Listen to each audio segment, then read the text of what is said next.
This week started with Real Madrid facing Rayo Vallecano in La Liga. We got a Jude Bellingham injury scare and a Valverde goal-scoring opportunity in first couple of minutes of the game. Real Madrid pressed up top and didn't let Rayo Vallecano take a single shot on goal. On top of that, Real Madrid took an insane 22 shots on the goal, but in the end, the game ended up in a draw, leaving us thinking what exactly went wrong. Starting with, was Real Madrid unlucky, or was this something coming and we were just too short-sighted to not see the writing on the wall? The second match of the week was the Champions League tie against Braga. It was nothing short of a sensational game as Real Madrid powered through to secure their spot in the Champions League round of 16. Brahim Díaz, Vinicius Jr. and Rodrigo worked really well together in tight pockets and scored 3 goals, with Rodrigo getting the man of the match, and it was well deserved. Early on, Braga attempted to seize the lead with a penalty, but Andre Lunin, Madrid's goalkeeper, showcased his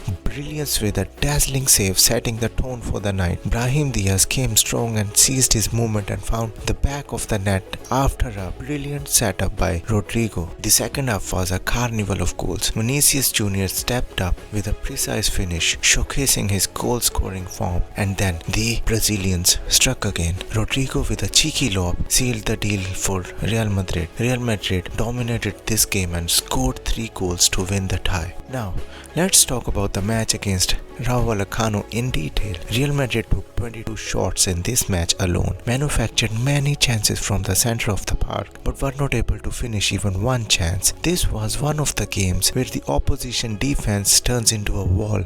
Or was it? We always say there is always a 1 out of 10 games where the ball just won't go into the net no matter what you do. But if you look at the Real Madrid's results, these kind of games are now happening too many times and 1/3 of the season is over, which means it's not a one game thing. This is something that is reoccurring over and over again. So why we were not seeing the writing on the wall all along? Because Jude Bellingham's performances were saving the Real Madrid ship over and over again. But let's be honest to ourselves here. How many times do you think Jude Bellingham can outperform the expectations and can score the last minute winner or a worldie out of nowhere? The problem is much deeper here than we think. At the beginning of the season, we had high hopes from Vinicius Jr. and Rodrigo. We thought they will be the front two who will win us games. Jude Bellingham came from nowhere and became the phenomena he is, but the two Brazilians are underperforming their talent, and it's November already. Let's dive deep to find what the real problem here is, why Real Madrid's front line are not converting chances into goals. We must start from the basics of football here. The 3 departments around which a team plays football is offense, midfield and defense. If we talk about defense in this game, Real Madrid were amazing. They did not let Rayo attackers come near the goal. Kepa barely had anything to save this game. We broke down the counter attacks easily. Camavinga and Valverde were running back at full pace to tackle any counter attacks from Rayo. I remember one instance in the last minutes of the game where Valverde loses the ball in the final third and were too tired to match the speed of the winger, and Jude Bellingham ran back and made the tackle to stop the ball coming into the box. That was an amazing moment by Jude defensively. So, if the defense was perfect, was it the midfield that caused all the problems?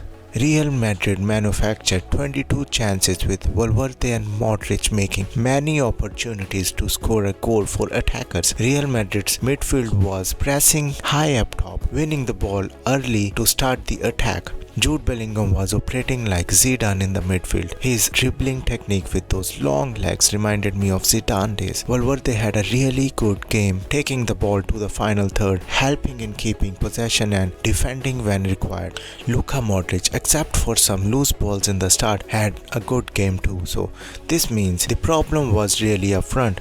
Real Madrid's front line is not making any chances or scoring any goals. Both the Brazilians are out of form, and we never expected Joselu to score more than 10 goals this season. It's really not Joselu's fault, but he is not the guy who will help link up and then attack in the box. Outside of the box, Joselu can't do much.